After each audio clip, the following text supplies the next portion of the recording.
The year was 1877, and the silence in the small cabin on the Dakota plains had a weight to it, heavy as a winter quilt. For 10-year-old Arthur Prescott, it was the sound of an absence, a hollow space where his mother's voice used to be.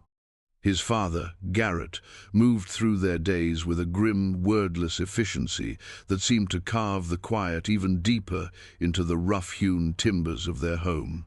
Grief had not brought them together. It had built a wall between them, as stark and unyielding as the landscape that stretched to every horizon. Garrett was a man hardened by loss and the ceaseless labor of scratching a life from the unforgiving soil. His hands, once gentle enough to soothe Arthur's childhood fevers, were now calloused and stiff, seemingly capable only of gripping an axe handle or a rifle stock. His love for his son was buried so deep beneath layers of sorrow and duty that Arthur could no longer feel its warmth. Their conversations were clipped and functional, exchanges of necessity about chores and weather, leaving the vast, aching emptiness between them undisturbed. So, Arthur sought solace in the land itself. He learned the secrets of the creek that snaked through the tall-grass prairie, the whisper of the wind in the cottonwoods, the patient language of the hawks that circled in the vast, indifferent sky. He had a small collection of treasures hidden in a loose-boarded cache beneath his cot, a hawk's feather, a piece of rose quartz that shimmered like trapped sunset, the fossil of a tiny, ancient shell. These were his companions, the silent witnesses to his loneliness. His world was one of resigned routine, a monotonous cycle of fetching water, mending fences, and watching his father's back recede into the distance as he worked the fields. He was a boy living in a state of quiet desperation, his heart suspended in the amber of a past he could not reclaim and a future he could not imagine. One afternoon, while checking a line of snares he had set for rabbits along the creek bed, a flicker of color caught his eye where it shouldn't have been. It was a splash of faded red and blue against the muted greens and browns of the undergrowth. Curiosity, a rare and welcome visitor, tugged him forward. He pushed through a thicket of wild plum bushes and stopped dead. There, lying near the water's edge, was a woman. She was old, her face a beautiful, intricate map of wrinkles, her silver-white hair unbound and fanned out against the dry earth. She was Lakota, her deerskin dress adorned with intricate beadwork that, even in its dusty state, held a quiet dignity. She was utterly still. For a moment, a cold knot of fear tightened in Arthur's stomach. He had heard the stories in the town 30 miles away, hushed and hostile whispers about the Sioux. He had seen the way his father's hand would instinctively rest on the butt of his pistol when a lone rider appeared on the horizon. These were the people of the war, the defeated but still feared warriors of the Black Hills. But as he looked at the woman, he saw no threat. He saw only the slow, shallow rise and fall of her chest, the cracked skin of her lips, the exhaustion that seemed to have settled into her very bones. She was not a warrior, she was a grandmother, lost and frail. His father's unspoken rules, the rigid caution of the frontier, warred with a simpler, more urgent instinct. His mother had taught him that kindness was not a currency to be spent only on those who looked and spoke like them. It was a wellspring, and a soul grew parched without it. He looked at the old woman, collapsed and alone under the immense sky, and saw not an enemy, but a human being in desperate need. Kneeling beside her, he uncorked his canteen. He gently lifted her head, the skin of her neck as soft and fragile as old parchment, and dribbled a little water onto her lips. Her eyelids fluttered. Dark, intelligent eyes, clouded with fatigue, flickered open and focused on him. They held no fear, only a profound weariness and a flicker of surprise. In that moment, Arthur made a choice. He would not leave her there to die. He would take her home. Helping her to her feet was a struggle. She was weak, leaning heavily on his small frame. Every step was a monumental effort, a slow, shuffling journey back towards the cabin that stood stark and lonely against the afternoon sun. The closer they got, the heavier Arthur's apprehension grew. He was not bringing home a stray puppy, he was bringing a storm to his father's doorstep. Garrett was splitting logs by the side of the barn, the rhythmic thud of his axe the only sound in the vast stillness. He paused mid-swing, his body going rigid as he saw them. His eyes, cold as river stones, narrowed, taking in the scene with a swift, hostile assessment. He dropped the axe, its handle clattering against a pile of wood, and strode towards them, his face a mask of thunderous disbelief. "What in God's name are you doing, Arthur?" Garrett's voice was a low growl, laced with a fury that made Arthur flinch. "Get away from her, now." "She was by the creek, Pa," Arthur said, his voice small but steady. He kept his arm around the old woman's waist, a small act of defiance. "She'd fallen. She needs water, help." Garrett ignored his son's plea, his gaze fixed on the Lakota woman. He saw not her frailty, but the beading on her dress, the cast of her features, the symbol of a people his world had taught him to fear and despise. "She's a Sioux. Do you have any idea the trouble you've brought here? They could be looking for her, a war party." "She's old," Arthur insisted, his grip tightening. "She's just lost." The woman, whose name was Istas, stood silently between the man and the boy. She did not understand their sharp, angry words, but she understood the meaning of them perfectly. She saw the father's fear-forged hostility and the son's unwavering compassion. She looked from one to the other, her dark eyes filled with a weary, ancient wisdom. For a long moment, Garrett stared at his son, whose jaw was set with a stubbornness that was a mirror of his own. He saw the boy shielding the old woman, placing his own small body between her and his father's rage. A flicker of something complex and painful moved in Garrett's Isa, memory perhaps of a wife who had championed stray things, or a glimpse of the son he was losing to silence and sorrow. With a ragged sigh that sounded like defeat, he turned away. "The barn," he said, his voice clipped and raw. "She can stay in the barn.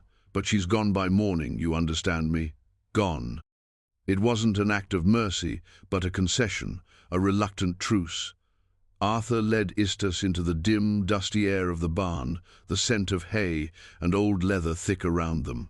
He settled her onto a pile of clean straw in an empty stall, then fetched a bucket of fresh water from the pump and a bowl of leftover stew from the cabin. Garrett watched from the doorway, his arms crossed, his posture a wall of disapproval. That night, long after his father had fallen into a restless sleep, Arthur crept out of the house. He carried a heavy wool blanket, one his mother had woven, its pattern of blue and grey, familiar and comforting. He found Istas awake, sitting upright in the straw, her back straight with an ingrained dignity. She watched him approach, her expression unreadable in the moonlight that streamed through the barn's high window. He wordlessly unfolded the blanket and draped it over her shoulders. She reached up and her fingers, surprisingly strong, brushed against the woven wool. She looked at him, and for the first time, a small, faint smile touched her lips. It was a gesture that bridged the chasm of language and culture, a simple acknowledgement of a kindness freely given. Arthur sat with her for a while in the quiet dark, telling her about his collection of stones, about the hawk he watched every day, his soft voice filling the lonely space. She listened, her head cocked, understanding not the words but the boy's need to speak them. In the shared silence of the barn, a fragile connection began to form, a tiny seed of trust planted in the hard soil of mutual suspicion. The next morning, Istas was still too weak to travel. Garrett's jaw was tight with displeasure, but he did not force the issue. He went about his chores with a grin set to his shoulders, pointedly ignoring the barn. But Arthur did not. He spent the day in and out of her presence, bringing her food and water, checking on her with a quiet attentiveness. He showed her his prized hawk feather, and she traced its delicate structure with her fingertip, murmuring a soft Lakota word he did not understand. He showed her the tear in the knee of his trousers, and she, with movements that were slow but sure, took a small bone needle and a strand of sinew from a pouch at her belt and stitched it with a neat, strong pattern that was far better than his own clumsy attempts. Watching her work, her gnarled fingers moving with such practiced grace, Arthur felt a pang of longing for his mother, whose hands had once performed similar small acts of care. Istas seemed to feel the shift in his mood. She paused in her sewing, looked at him, and reached out to gently touch his cheek. It was a gesture of profound comfort, a grandmother's touch, and it spoke more than any words could. Garrett observed these interactions from a distance, his heart a battlefield of conflicting emotions. He saw his son, so withdrawn and solitary for so long, blossom in the presence of this stranger. He saw Arthur smile, a genuine, untroubled smile he hadn't seen in over a year. He watched the old woman's quiet dignity, her lack of fear, her gentle response to the boy's attention. The hard shell of his prejudice, baked solid by grief and frontier paranoia, began to show the faintest of cracks. He was still a man ruled by caution, but the image of this woman as a faceless enemy was beginning to dissolve, replaced by the reality of a person his son cared for. On the third morning, Istas was stronger. She stood on her own, the blanket folded neatly over her arm. She met Arthur at the barn door and pointed to the east, then touched her own chest, a clear indication of her intent to leave and her gratitude. Arthur's heart sank. Her brief presence had been a small light in his lonely world, and he was not ready for it to be extinguished. As she prepared to go, Garrett emerged from the cabin. He walked over to them, his movements stiff. He did not look at Istas directly, but he held out a small, greasy parcel wrapped in cloth. "Jerky," he mumbled, pushing it into Arthur's hands to give to her. "For the journey." It was a small offering, given grudgingly, but it was an offering nonetheless. It was an acknowledgement. Istas took the parcel and met Garrett's gaze for the first time. She gave a slow, deliberate nod, a sign of respect from one survivor to another. Then she turned to Arthur. She placed her hand over his heart, her dark eyes holding his for a long, meaningful moment. It was a promise and a farewell in one. Then she turned and walked away, a small, solitary figure shrinking against the vastness of the prairie until she was gone. The silence that returned to the homestead felt heavier than before. Weeks turned into a month. The memory of Istas began to fade, softened by the daily grind of survival. But the change she had wrought in the cabin remained. The wall between Arthur and his father had not crumbled, but there were now doors in it. Garrett spoke more, asking Arthur about his snares, listening when the boy talked about the tracks he'd found by the creek. A fragile thaw had begun. But the frontier was a place that did not allow for peace to last. The new trouble arrived on horseback. There were 3 of them, hard-faced men with avaricious eyes, led by a man with a stained duster and a cruel smile named Vance. They were land prospectors, men who saw Garrett's deeded homestead not as a home, but as a piece of a map they wanted for themselves, rumored to have a richer vein of water than the surrounding parcels. Their first visit was one of veiled threats. Vance offered Garrett a laughably small sum for his land, his gaze sweeping over the small but well-kept cabin, the sturdy barn, the newly turned fields. "Lonely spot out here for a man and a boy," Vance had said, his tone oily. "Things happen, accidents. Might be easier to take my offer and move on." Garrett was not a man to be intimidated. His claim was legal, bought and paid for, with the last of his and his wife's savings. This land was all he had left of their dream. He stood his ground, his hand never far from the pistol at his hip, and told Vance and his men to leave. They left, but the air they left behind was poisoned with menace. The conflict escalated. A section of their fence was cut, allowing the few cattle they owned to wander. The water in their well, their lifeline, was fouled one night with a dead animal, forcing them to haul water from the creek a half-mile away. Each act was an anonymous strike, a coward's blow designed to wear them down. Arthur lived in a state of constant fear, starting at every sound, his sleep plagued by nightmares. The shared threat forged a new, grim bond between father and son. Garrett, his face etched with worry, took Arthur out behind the barn and placed the heavy rifle in his hands. "You need to know how to use this," he'd said, his voice quiet and serious. not to go looking for a fight, but to finish one if it comes to you. The lessons were a somber rite of passage. As Arthur learned to load, aim, and fire, he felt the last vestiges of his childhood burning away like gunpowder. He and his father were no longer just a grieving man and a lonely boy. They were a garrison of two, defending their small patch of existence against a hostile world. The inevitable confrontation came on a moonless night. A shout from outside jolted them from a tense, watchful supper. "Prescott, we know you're in there. We're tired of being patient." It was Vance's voice, amplified by the darkness. Peeking through a crack in the shutters, Garrett could see them, Vance and his two thugs, and this time they had brought two more men with them. They were silhouettes on horseback, and in the hand of one, a torch flared, its hungry light dancing across the walls of the cabin. "They mean to burn us out," Garrett whispered, his voice dangerously calm. He pushed the heavy table against the door and handed Arthur the rifle. "Stay away from the window. Don't fire unless I tell you." The siege began. A shot rang out, splintering the wood of the door. Another shattered the single window pane in the loft. Garrett returned fire sparingly, aiming not to kill but to keep them at bay, conserving their limited ammunition. Arthur huddled by the hearth, the rifle clutched in his hands, his heart hammering against his ribs so hard he thought it might break. He could hear their jeering laughter, the drunken shouts. He smelled the acrid scent of the torch. They were surrounded, outnumbered, and utterly alone. Hope was a dwindling ember, about to be stomped into ash.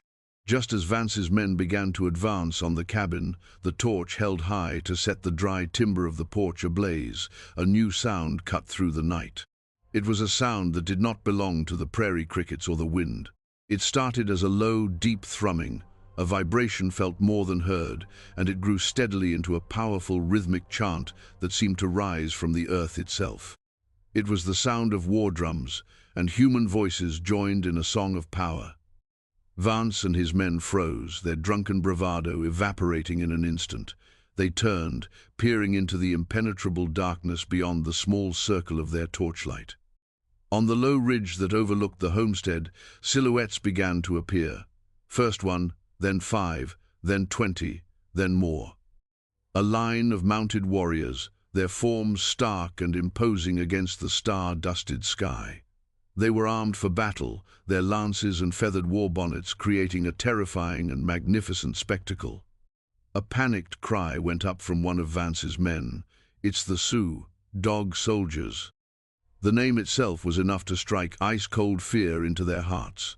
The dog soldiers, the Kangi Tuoka, were one of the most elite and fiercely disciplined warrior societies of the Lakota nation. They were not a random raiding party, they were a symbol of absolute resolve. The warriors did not charge. They simply sat upon their horses, a silent, formidable wall of judgment. Then the line parted, and two figures rode forward. One was a tall, powerful warrior whose face bore the calm authority of a leader. The other, riding beside him, was the small, stooped figure of an old woman. In the flickering torchlight, Arthur saw her face. It was Istas. She had returned. She had not come alone. Vance stared, his jaw slack with disbelief and terror. The small, insignificant squatter he had tried to bully from his land was somehow under the protection of a Lakota war society. The situation was no longer a 5-against-2 affair. It was a hopelessly lost cause. Chaitan, the warrior leader and Istas's son, nudged his horse forward a few paces. He didn't shout or make a threat, he simply looked at Vance, his eyes hard and unyielding. The message needed no translation. This land was protected. These people were protected. Without another word, Vance wheeled his horse around. His men, scrambling in panic, followed suit. They spurred their mounts into a desperate gallop, fleeing into the night as if the devil himself were on their heels. They vanished, their drunken threats and cowardly violence swallowed by the vast, silent prairie. The threat was not just neutralized, it was annihilated. The dog soldiers had not needed to fire a single shot. Their presence was enough. The cabin door creaked open. Garrett and Arthur stepped out into the sudden, profound quiet. The torch lay sputtering on the ground, a small, dying flame. Before them, the Lakota warriors remained, their duty done. Istas and Chaitin dismounted and walked towards them. Garrett stood frozen, his rifle hanging loosely in his hand. He was humbled, awestruck. He had prepared to die defending his land with violence and iron will, only to be saved by a power he could never have conceived of, the power of a debt of honor. Chaitin stopped a few feet away. He spoke in halting but clear English. "My mother, Istas, became lost. She said a boy with a brave heart gave her water and shelter. She said his father, though afraid, gave her food for her journey." He gestured to the surrounding land. "This is your home. No one will trouble you again. The kindness you showed to one was a kindness shown to our family, to our society." Istas stepped forward, past her son. She looked at Arthur, and her wrinkled face broke into a genuine, warm smile. She held out her hand. In her palm lay a small amulet, a smooth, grey stone wrapped in intricately beaded leather and tied to a rawhide cord. From it hung a single, perfect hawk's feather. For the boy who is a friend to hawks and to grandmothers, Chaitin translated her soft words. Arthur reached out with a trembling hand and took the gift. He slipped the cord over his head, the stone cool against his skin. He looked from the amulet to the old woman's kind eyes and felt a warmth spread through his chest that had nothing to do with relief and everything to do with connection. Garrett slowly lowered his rifle, letting it rest against the cabin wall. He stepped forward and stood beside his son, placing a heavy, steadying hand on his shoulder. He looked at Chaitin and then at Istas, and he gave a slow, deliberate nod, the very same gesture of respect she had given him weeks before. "Thank you," he said, his voice thick with emotion. The words felt small, inadequate for the magnitude of what had just happened. The dog soldiers did not linger. With another nod from Chaitin, they mounted their horses, and, as silently as they had appeared, they melted back into the night, leaving the father and son alone under the stars. Garrett's hand remained on Arthur's shoulder. He looked down at his son, and for the first time in over a year, he truly saw him. He saw not a child's naivete, but a strength more profound than his own. He saw a heart whose capacity for compassion had saved them both. The ice that had encased Garrett's own heart for so long finally, irrevocably, broke. They stood there for a long time, watching the ridge where the warriors had disappeared. The vast prairie no longer seemed empty or threatening. It was a place of astonishing possibilities, a place where a single small act of kindness could ripple outward and return as a tide of salvation. The silence that settled over the homestead now was not one of absence or grief. It was a new quiet, filled with unspoken understanding, shared gratitude, and the enduring promise of a love that had, against all odds, found its way home.